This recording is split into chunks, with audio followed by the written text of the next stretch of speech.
मुरादाबाद शहर की, जहाँ शहर के आखिरी छोर पर रहती थी चंपा। चंपा लोगों के घरों में काम करके अपना जीवन यापन किया करती थी। उसकी 5 साल की बेटी भी थी जिसका नाम था नैना। वो नैना से बहुत प्यार करती थी। मम्मी, मैं स्कूल कब जाऊंगी? अरे तू क्या करेगी स्कूल जाकर? पढ़ूंगी लिखूंगी। क्या करेगी पढ़ लिख कर? तुझसे झाड़ू लगाने को कहा था, लगा दी? हाँ माँ, मैंने सारा काम कर दिया। मुझे स्कूल जाने दो ना, मुझे भी बाकी बच्चों की तरह पढ़ना है। नहीं नहीं, कोई जरूरत नहीं है।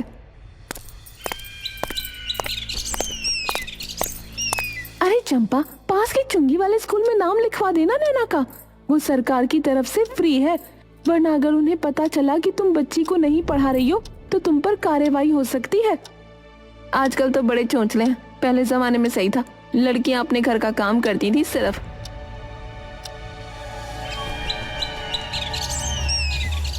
मजबूरन अगले दिन जाकर चंपा ने नैना का एडमिशन करवा दिया।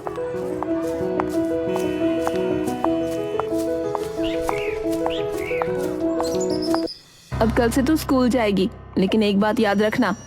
क्या मम्मी? कभी किसी अनजान इंसान से मत बात करना। कोई अजनबी मिले और वो कोई तुझे चीज दे तो मत खाना बिल्कुल। ठीक है मम्मी, नहीं खाऊंगी। और हाँ, घर का काम ना छूटना चाहिए स्कूल के चक्कर में। नहीं छूटेगा माँ।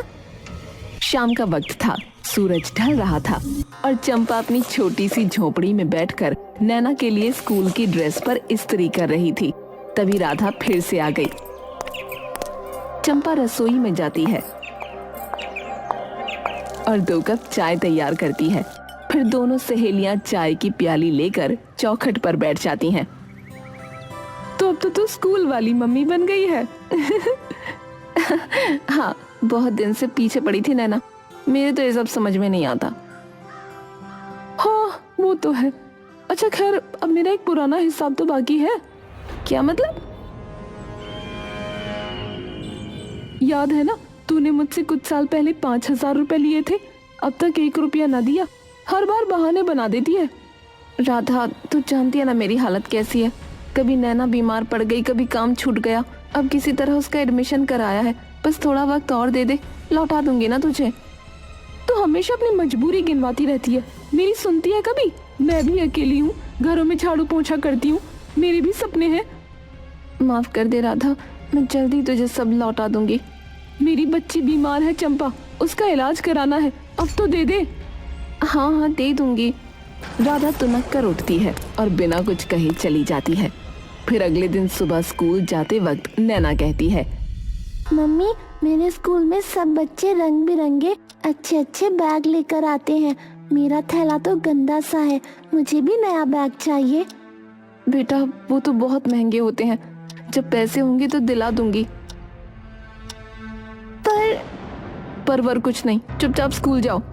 नैना उदास होकर स्कूल जाती है, लेकिन उस दिन स्कूल के बाहर एक लंबा काला कोट पहने एक आदमी खड़ा होता है। अरे बेटिया सुनो। कौन हो आप? मैं कौन हूँ ये जरूरी नहीं, पर मैं रोज देखता हूँ कि तुम रोज ये थैला लेकर आती हो। क्या तुम्हें बैग नहीं पसंद? नैना को मम्मी की बात याद आती है, कभी किसी अजनबी से मत बात करना, और वो जाने लगती है। अच्छा, अगर मैं तुम्हें एक नया बैग दिला दूं तो? बिल्कुल वैसा जैसे तुम्हारे स्कूल के बाकी बच्चों के पास है। सच्ची? हाँ बेटिया, चलो पास की दुकान तक चलते हैं। नैना उस अजनबी के साथ चल पड़ती है और जाकर बैग ले लेती है। कैसा लगा? बहुत अच्छा, अब मैं सबकी तरह बैग लेकर जाऊंगी, मजा आएगा। हाँ बच्ची, चलो अब जाओ। नैना वहाँ से स्कूल चली गई और फिर जब शाम ढली तो नैना स्कूल से लौटकर घर में दाखिल हुई। उसके हाथ में रंग बिरंगा चमचमाता नया बैग था। जैसे ही चंपा की नजर उस बैग पर पड़ी, उसकी आंखें हैरानी से फैल गईं। ये बैग नैना तुझे कहाँ से मिला? स्कूल के बाहर एक अंकल मिले थे, उन्होंने दिला दिया। क्या? एक अजनबी ने? मैंने तुझे कितनी बार समझाया किसी अजनबी से बात मत करना, और तू उससे बैग भी ले आई।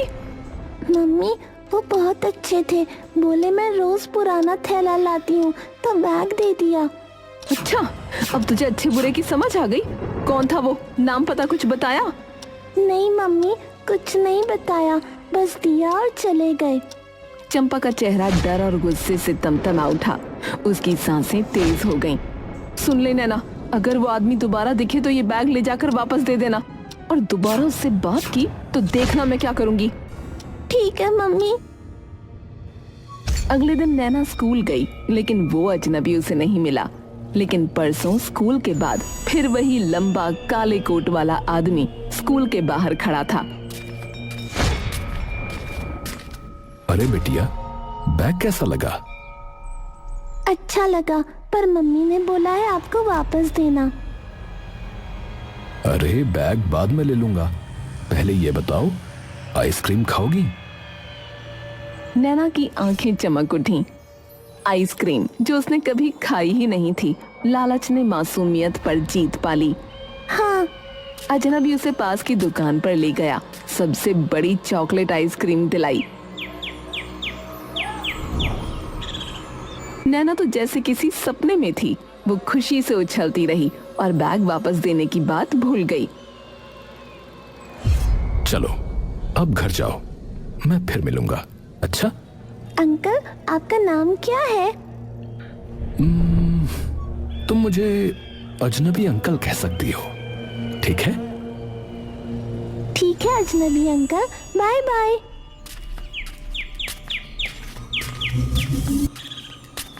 घर आकर नैना ने सब उगल दिया। मम्मी आज मैंने आइसक्रीम खाई। क्या? किसके साथ? वही अजनबी अंकल के साथ। नैना तू सुधरेगी नहीं क्या? मैं तेरे भले के लिए मना करती हूँ, और तू अगर अगली बार उससे बात की ना तो मैं तुझे ऐसा पीटूंगी कि तू याद रखेगी। नैना डर के मारे सिमट गई, लेकिन कहीं न कहीं उसे वो अजनबी अच्छा लगने लगा था, क्योंकि वो उससे प्यार से बात करता था, मिठास से बोलता था, जैसे उसका कोई अपना हो। और फिर एक दिन सब बदल गया।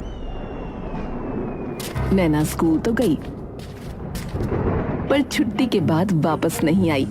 चंपा की सांसें थम गईं। 4 बजे, 5 बज गए, 6 भी बज गए, नैना नहीं आई। हे भगवान, मेरी बच्ची कहीं वो अजनबी उसे किडनैप करके तो नहीं ले गया? नहीं नहीं, ऐसा नहीं हो सकता। शाम ढलने लगी थी, सन्नाटा गहराता जा रहा था। चंपा लगभग पागल हो चुकी थी, और नैना खिलखिलाती हुई अंदर दाखिल हुई। नैना, तू कहाँ चली गई थी? मम्मी आज मैं अम्यूजमेंट पार्क गई थी, झूले लगे थे गोल गोल। किसके साथ? अजनबी अंकल मुझे ले गए थे। तुझे कितनी बार कहा उससे मत मिलना, तू मेरी एक नहीं सुनती। आज तो तूने मेरी जान ही निकाल दी। अरे मम्मी मैंने क्या कर दिया? चंपा उसके 2 जोरदार थप्पड़ मारती है। नैना बुरी तरह रोने लगती है कि तभी बाहर से राधा दौड़ती हुई आती है। चंपा क्या हुआ? क्यों मार रही है बच्ची को? तू ही बता राधा, मैं इसे रोज समझाती हूँ, लेकिन ये रोज उस अजनबी से मिलती है। आज तो बिना बताए पार्क चली गई। अरे ओ पगली, बच्ची है, उसे क्या पता कौन है अच्छा है कौन बुरा है। तो मारने की बजाय उस आदमी का पीछा करना, देख कौन है वो, क्या चाहता है। हाँ तू सही कह रही है, अब यही करना पड़ेगा। अगली सुबह उसकी आंखों में वो ममता नहीं थी जो रोज नैना को स्कूल भेजते वक्त चमकती थी। आज उसमें चिंता थी, डर था। आज चाहे कुछ भी हो जाए, मैं उस अजनबी को देखे बिना लौटूंगी नहीं। मम्मी क्या हुआ? कुछ नहीं, जल्दी जा और सीधे स्कूल जाना, कहीं और मत रुकना। नैना स्कूल की ओर बढ़ गई। उसके पीछे कुछ दूरी पर चंपा ने अपनी चुन्नी कसकर बांध ली और चुपचाप उसका पीछा करने लगी। पर स्कूल के बाहर कोई अजनबी नहीं था। चंपा छिपकर घंटों बैठी रही, लेकिन कुछ नहीं हुआ। अगले दिन फिर वही सिलसिला। नैना स्कूल गई, चंपा ने पीछा किया, लेकिन वो आदमी नहीं दिखा। आ क्यों नहीं रहा है? 1 हफ्ता बीत गया। उसने राधा को ये बात बताई। राधा, मैं थक गई हूँ, हर रोज जाती हूँ, बैठती हूँ, छिपती हूँ, पर वो नहीं आता। हो सकता है उसने तुझे देख लिया हो और अब वो छिप रहा हो, और शायद वो तुझे जानता हो और तुझसे बच रहा हो। हाँ, तो राधा एक काम कर, कल तू मेरी बेटी का पीछा करना। अगर वो अजनबी मिले तो मुझे फोन करना और पुलिस को भी बता देना। ठीक है, कल मैं जाऊंगी, देखती हूँ कौन है ये छुपा रुस्तम। अगले दिन राधा छिपकर नैना का पीछा करती है। नैना स्कूल जाती है और छुट्टी के समय जब वो बाहर निकलती है तभी दूर से वही अजनबी आता दिखाई देता है। लंबा संजीदा चेहरा, वही काला कोट। अरे बिटिया, कैसी हो? अंकल। आज स्कूल से सीधे मेरे घर चलोगी? मम्मी मानेगी नहीं। बस थोड़ी देर की बात है। झूले हैं, चॉकलेट है और हाँ, आइसक्रीम भी। नैना का मन पिघल गया। वो मुस्कुराते हुए उसके साथ चल दी। राधा दूर से ये सब देख रही थी। अजनबी एक आलीशान बंगले के बाहर आकर रुका। बड़ा सा गेट, संगमरमर की सीढ़ियां और बगीचे में खिले महंगे फूल। राधा के लिए ये सब किसी सपने के जैसा था। ये तो कोई अमीर आदमी लगता है, पर ये नैना को क्यों लेकर आया है? राधा दौड़ते हुए वापस चंपा के पास गई। चंपा, जल्दी चलो, मैं तुम्हें उस आदमी का घर दिखाती हूँ।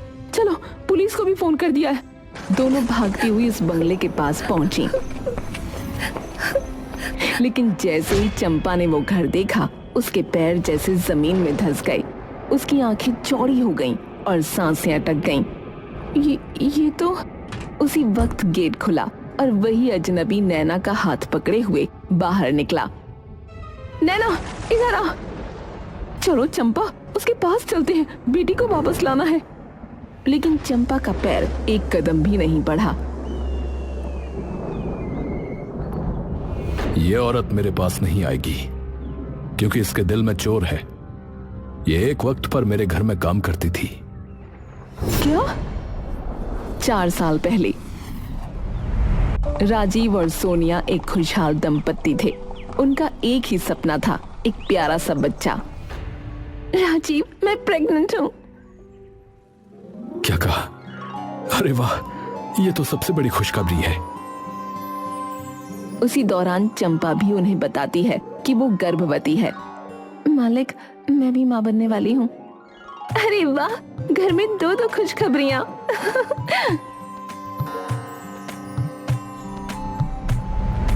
लेकिन चंपा, अब काम मत करो, तुम आराम करो, हम कोई और मेड रख लेंगे। नहीं मालिक, मैं काम छोड़ूंगी नहीं। आपकी सेवा करना मेरा फर्ज है। चंपा काम में लगी रही, लेकिन छठे महीने के दौरान एक दिन सफाई करते वक्त वो सीढ़ियों से गिर पड़ी। बचाओ, बचाओ। चंपा, क्या हो गया? उसे अस्पताल ले जाया गया।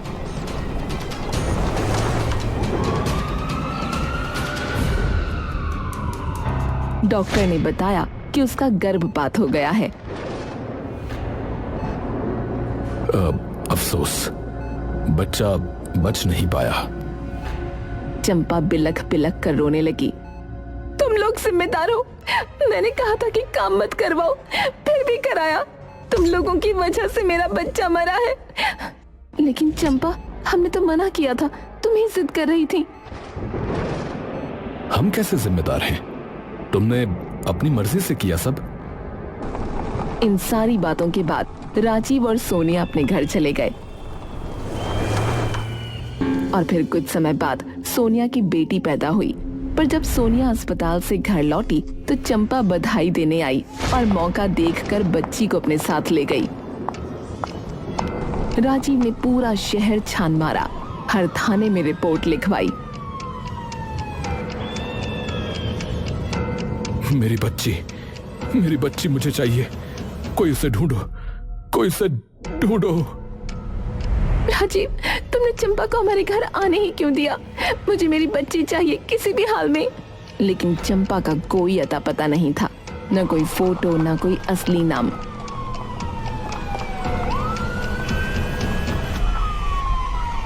क्या हमारी बेटी कभी वापस नहीं आएगी? 4 साल गुजर गए, दर्द बढ़ता गया। उम्मीदें मरती गईं, लेकिन एक दिन किसी ने सोनिया के दरवाजे पर दस्तक दी। कौन है? मैं राधा हूँ, चंपा की पुरानी सहेली। मैं जानती हूँ तुम्हारी बेटी कहाँ है। क्या? तुम कैसे जानती हो? क्योंकि उसने मुझसे कभी नहीं छुपाया। मैं ही थी जो उसे जानती थी, पहचानती थी। और यहीं से सच्चाई का पर्दा उठने लगा। तूने इन्हें सब कुछ बता दिया। तुझे तो मैंने मदद के लिए बुलाया था, तुझसे सब बांटा था, और तूने मुझे धोखा दे दिया। क्योंकि तूने भी मुझे धोखा दिया चंपा। मेरे पैसे आज तक न लौटाए और इस चक्कर में मेरी बच्ची मौत के मुंह तक पहुंच गई। मुझे पैसों की नहीं पड़ी है, पर मेरी बच्ची को उस हद तक पहुंचाने के लिए तुझे सजा मिलनी चाहिए। तूने दोस्ती का गला घोटा है, इसलिए अब तेरे राज खोलने का वक्त आ गया है। चंपा भागने की कोशिश करती है, लेकिन तभी पुलिस की गाड़ी आकर रुकती है। पुलिस वाले उसे पकड़ लेते हैं। नहीं, ये अन्याय है। इस आदमी ने मेरे साथ गलत किया था। इसका ही तो कसूर था। मेरा बच्चा मर गया और इसने मुझे मुआवजा तक नहीं दिया। इस देश का कानून भी मेरी मदद नहीं कर सका, तो क्या मैं भी बदला ना लूं? फिर से कहानी गढ़ रही हो। हमें सब सच पता है। डॉक्टर साहब, सामने आइए। वो डॉक्टर सामने आया जिसने चंपा का इलाज किया था। देखिए, चंपा को चोट लगी थी, लेकिन असल बात यह है कि वो कभी गर्भवती थी ही नहीं। उसने मुझे झूठ बोलने के लिए पैसे दिए थे। बोल रही थी कि जब मुआवजा मिलेगा तो और दूंगी। इतनी बड़ी कमीनी है तू। और सच तो ये है कि इसकी शादी भी नहीं हुई कभी। बच्चा कहाँ से होगा? अब तक चंपा का झूठ पूरी तरह नंगा हो चुका था। तू चाहती क्या थी? तूने मेरी बेटी को क्यों अपने पास रखा? सच सच बता। मैंने सोचा था कि एक दिन अचानक आ जाती और कहती कि राजीव ने मेरे साथ दुष्कर्म किया था और ये बच्ची उसी की औलाद है। क्या? फिर डीएनए टेस्ट होता और बच्ची तुम्हारी निकलती तो मैं कानूनी रूप से दावा करती, तुम्हारी प्रॉपर्टी में हिस्सा लेती। तुमने हमारी मासूम बच्ची को अपने प्लान का हिस्सा बनाया। तुम जानती भी हो एक माँ की तकलीफ क्या होती है जब उसकी बच्ची उससे छिन जाती है। पुलिस चंपा को गाड़ी में बिठाती है। वो अब भी रो रही थी, लेकिन अब उसके आंसुओं में कोई ताकत नहीं थी, सिर्फ पछतावा था शायद। Mummy, mummy. बेटा, अब मैं तुम्हें कभी नहीं दूर होने दूंगी। अब कोई तुम्हें मुझसे नहीं छीन सकता। अब तू हमारे साथ रहेगी, हमेशा के लिए। मेरी मम्मी। वो तुम्हारी मम्मी नहीं है, मैं हूँ। हम अजनबी नहीं है बेटा, अपने हैं। 4 साल बाद एक टूटा हुआ रिश्ता फिर से जुड़ गया और एक मासूम बच्ची को उसके सच्चे माँ बाप वापस मिले। लेकिन चाहे